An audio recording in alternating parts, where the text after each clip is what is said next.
আজ থেকে 40 বছর আগে যারা আমেরিকায় যেতে শুরু করেন তাদের বাবা মা শিখিয়েছিলেন পাশের বাড়ির দাদাটাকে দেখ কিরম আমেরিকায় চলে গেছে, ছেলেও নাচতে নাচতে চলে গেল, বড় কাজ করলো, ডলার পাঠালো, বাবা মা একজন আরেকজনকে হুইল চেয়ারে ঠেলে হাসপাতালে নিয়ে যান, দেশের চেহারাটা তাই হয়ে গেল।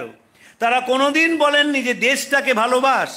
যারা বিদেশে যান তাদের 5% পৃথিবীর উপকার করেন, যারা নানা রকম এক্সপেরিমেন্ট করেন, ল্যাবরেটরিতে কাজ করে দিতে, আর বাকি সব চাকরিটা এদেশেও করতে পারতেন, তাতে পৃথিবীর কিছু এসে যায় না।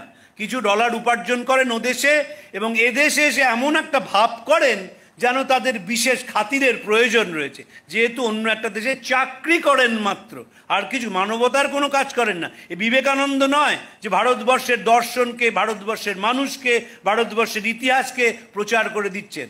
যারা দেখবেন রুথ হ্যারিসের বই গুরু টু দ্য ওয়ার্ল্ড পড়েছেন তাদের 80% বিদেশি।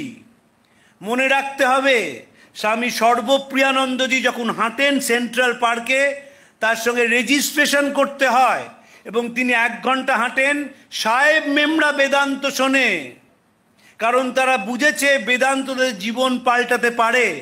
আমার মাস্টারমশাই অরিন্দম চক্রবর্তী, তিনি তো থাকেন আমেরিকাতে, সেখানে বলছেন তরুণ তরুণীরা এসে কিভাবে বেদান্তের কথা শুনছে।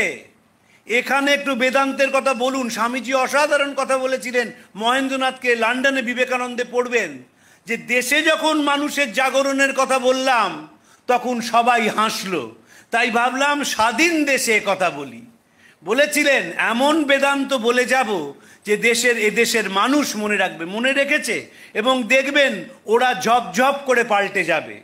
ওদের যা সামাজিক ত্রুটি, ওদের যা মানসিক ত্রুটি ঠিক পাল্টে নেবে, আমরা পাল্টাবো না, কারণ আমরা তো অনুকরণ প্রিয়তায় বিশ্বাস করি, আমরা তো পাল্টাতে চাই না। আমরা তো চেষ্টা করলেও বাড়ির একটা ছেলেকে বলতে পারবো না যে স্বামীজির চিঠিপত্র পড়ো। যে মানুষটি নিজের চিঠি সম্বন্ধে বলেছিলেন, arise have a coward, I will tell you this, that whoever reads my letter will imbibe my spirit, have faith onward. যে আমার চিঠি পড়বে সে আমার শক্তি পাবে। আর বিবেকানন্দের শক্তি মানে কি? এই দেশটাকে ভালোবাসা, এই দেশের মানুষকে ভালোবাসা। মাদ্রাজে ফিরে এসে 1897 সালে বলেছিলেন আগামী 50 বছর দেশমাতা তোমার একমাত্র আরাধ্যা দেবী হন, বাকি সব অকেজো দেবতা এখন ফেলে রাখলেও চলবে। সব দেবতা ঘুমাচ্ছেন, শুধু একটি দেবতা জেগে আছেন, তিনি তোমার দেশমাতা, তার হাত এবং কান সর্বত্র বিস্তৃত। যে মুহূর্তে দেশের প্রতি টান বাড়ে সেই মুহূর্তে একটা মানুষ কোনোদিন জোচ্চোর হতে পারে না। অবাক আমাদের দেশ, সকালবেলায় মেডিকেল কলেজে ডাক্তারবাবু বিনা পয়সায় দেখেন, সন্ধেবেলায় সেই এক ডাক্তার নার্সিংহোমে পকেট কাটেন। অদ্ভুত দেশ, কিন্তু কোথাও নেই। আমার একজন সোশিওলজিস্ট বন্ধু, তার সঙ্গে সেখানে আলোচনা করছিলাম যে ভাই এই নিয়ে একটা লেখা দরকার। মেডিকেল কলেজে সকালবেলায় বিনা পয়সায় দেখছেন, তার অন্যরকম কথা। সেই লোকটাই যখন নার্সিংহোমে বিকেলে চলে এলেন, পাল্টে গেলেন পুরো। এই যে পাল্টাচ্ছেন না, আমি এত কাছ থেকে ওপরের তলার মানুষকে দেখেছি, কি যন্ত্রণা ভাবা যায় না। মুখে কোনো হাসি নেই, চোখে কোনো তেজ নেই, জীবনে চলার কোনো ছন্দ নেই, একটা যন্ত্রের মতো কাজ করে যাচ্ছেন। স্বামীজি বলেছিলেন এই যন্ত্র হওয়াটা ঠিক না। এই যে মেশিন, আমরা তো মেশিন হয়ে যাচ্ছি, মেশিনের হৃদয় থাকে না। আর যে মানুষের হৃদয় নেই, যে মানুষের অনুভূতি নেই, যে মানুষের বোধ নেই, সে মানুষ নয়। যে মানুষ পরের জন্য কাঁদতে পারে না, আমাকে একজন যন্ত্রণার কথা বলছে, আমার চোখের যদি জল না পড়ে তাহলে বুঝতে হবে আমরা একটা 2 legged অ্যানিমাল, কাঁদতে হবে।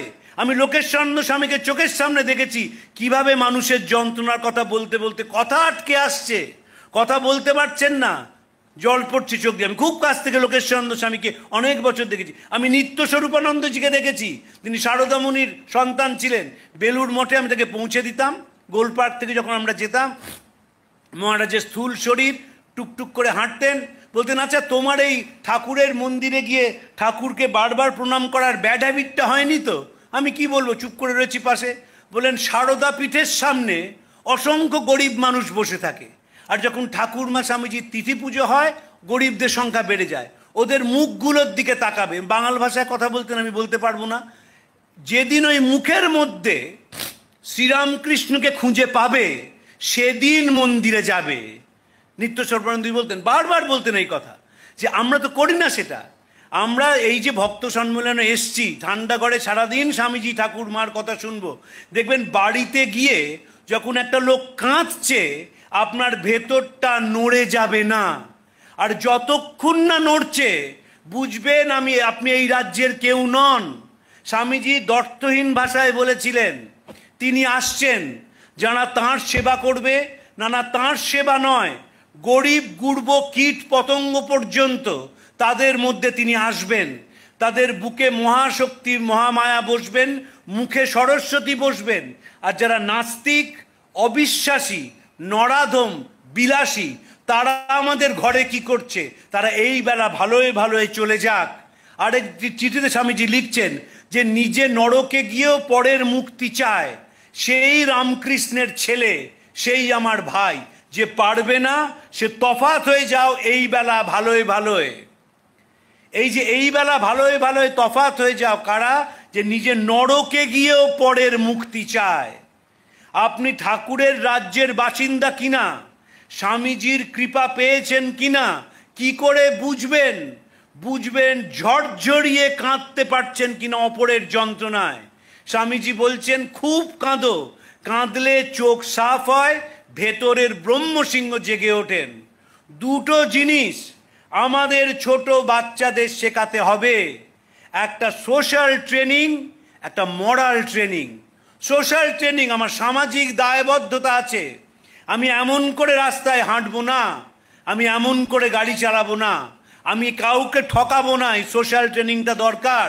আর মরাল ট্রেনিং, কোনটা গ্রহণ করব, কোনটা বর্জন করব, সে সম্বন্ধে একটা পরিষ্কার ধারণা। আমাদের শাস্ত্রে আছে নিত্যানিত্য বস্তু বিবেক।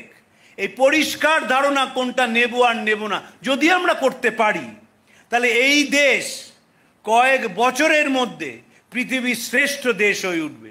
এই সোশ্যাল ট্রেনিং আর মরাল ট্রেনিং যদি আমরা আমাদের উত্তরসূরিদের দিতে পারি, স্বামীজি বিশ্বাস করেছেন ভারতবর্ষ আবার জাগবে, জ্বরের শক্তিতে নয়, চৈতন্যের শক্তিতে, বিনাশের ধ্বংস পতাকা নিয়ে নয়, প্রেমের পতাকা নিয়ে। শুধু একটি অনুরোধ করে আজকে আমি আমার বক্তব্য শেষ করছি, নিজেরা স্বামীজি পড়ুন, যেমন রোজ দাঁত মাজেন সেইভাবে চিঠিপত্র পড়ুন, শুরু করুন চিঠিপত্র দিয়ে, তারপর স্বামী শিষ্য সংবাদ, তারপর 4খানা স্বামীজির নিজের লেখা বই। কারোর ইন্টারপ্রিটেশন পড়তে হবে না। বিবেকানন্দের ওপর শত শত বই আছে, কিচ্ছু পড়বেন না, স্বামীজির অরিজিনাল কথা পড়ুন। দেখবেন যদিও অরিজিনাল কথা হেভিলি এডিটেড, কিন্তু যতটুকুনি আছে সেটা পড়েই আমাদের তাক লেগে যেতে হয়। এবং যে মুহূর্তে নিজে পড়বেন বাড়ির সবাইকে পড়ান। যারা কম বয়সী, বেডসাইড স্টোরিজ আজকাল অনেকে বাচ্চাদের পড়ে শোনায়, সেইখানে স্বামীজির গল্প বলুন, দেখবেন জীবনটা আস্তে আস্তে পরিবর্তন হচ্ছে। আর যেই পরিবর্তন হবে, একটি মানুষ এফেক্টিভ অ্যান্ড ইউজফুল ইন্ডিভিজুয়াল হয়ে উঠবে। 140 কোটি দেশ, এত মেধা, এত বুদ্ধি এ পৃথিবীতে বিরল। এর সঙ্গে যদি হৃদয়কে যোগ করে দেওয়া যায়, তাহলে স্বামীজি যে স্বপ্নের ভারতের কথা ভেবেছেন, স্বামীজি যে স্বপ্নের ভারতের কথা বলেছেন একটা জীবন এক্সপেরিমেন্ট করে যাক, সেই ভারতবর্ষ আমরা পাবো, যেখানে মানুষ সারা পৃথিবীকে পথ দেখাবে যে কিভাবে এগিয়ে যেতে হয়, কিভাবে মনে শান্তি পেয়ে আনন্দে জীবন কাটাতে হয়। পূজনীয় মহারাজের প্রণাম জানিয়ে, আপনাদের নমস্কার জানিয়ে আমার বক্তব্য শেষ করছি।